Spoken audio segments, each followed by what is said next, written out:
Today I am going to explain you prescription.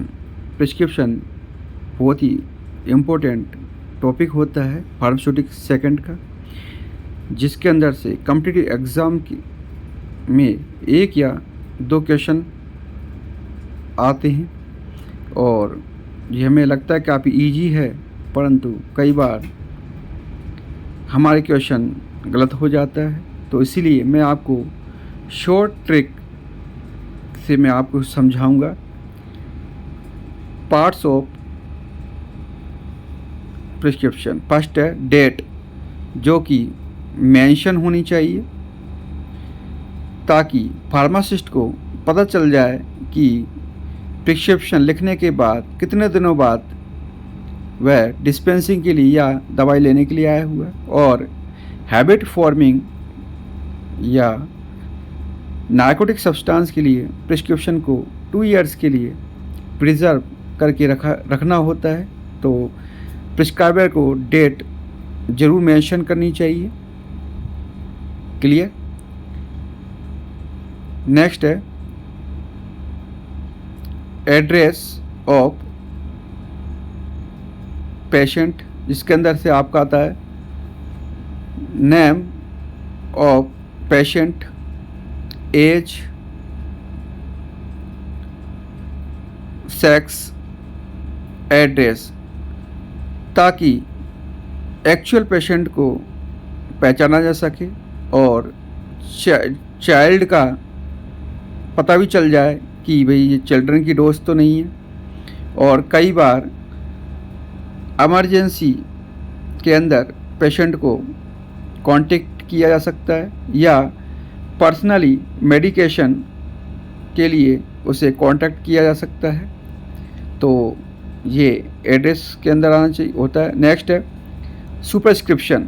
Superscription को represent किया जाता है आरएक्स से, जिसका मीन्स होता है प्रे टू जुपिटर। और जुपिटर क्या है? द गॉड ऑफ हीलिंग, जो प्रे करता है क्विक रिकवरी ऑफ पेशेंट।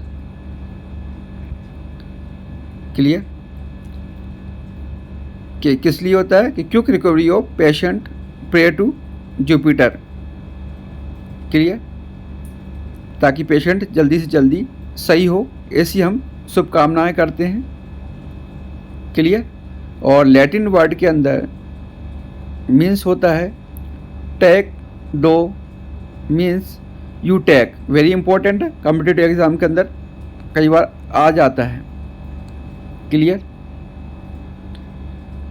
और जो सुपरस्क्रिप्शन मतलब सुपर पावर कौन होता है? गॉड होता है, तो हम इस टाइप से याद कर सकते हैं इसको। नेक्स्ट है इंस्क्रिप्शन, जो कि मेन पार्ट ऑफ प्रिस्क्रिप्शन होता है, जिसके अंदर content, the names and quantity of prescribed ingredient होते हैं। पर नाउ दीज द डेज क्या होता है कि डोजेज फॉर्म, जो कि ऑलरेडी फार्मा कंपनीज के अंदर बनती हैं, तो आजकल फार्मासिस्ट को डोज कंपाउंडिंग की आवश्यकता नहीं होती है, परंतु एंशिएंट टाइम के अंदर इसकी रिक्वायरमेंट होती है। इसके अंदर name of drugs and quantity of drugs mention होती है सेपरेट लाइन के अंदर। क्लियर। और लास्ट में क्या होता है? डाइल्यूएंट होता है, जो कि क्वांटिटी सफिशिएंट होता है। तो ये सब किसके अंदर होता है? इंस्क्रिप्शन के अंदर होता है। क्लियर। तो ये हमें ध्यान रखना होगा, मेन पार्ट ऑफ प्रिस्क्रिप्शन होता है। क्लियर। और इसके अंदर फार्मासिस्ट को क्वांटिटी जो प्रिस्क्राइबर के अकॉर्डिंग उसे बनानी होती है। क्लियर। ये एंशिएंट टाइम का है, आजकल ये एब्सोल्यूट हो चुका है, क्योंकि रेडीमेड जब डोजेज फॉर्म मौजूद है तो कंपाउंड की आवश्यकता नहीं होती है। क्लियर। और नेक्स्ट मैं लेकर के चलूँगा आपको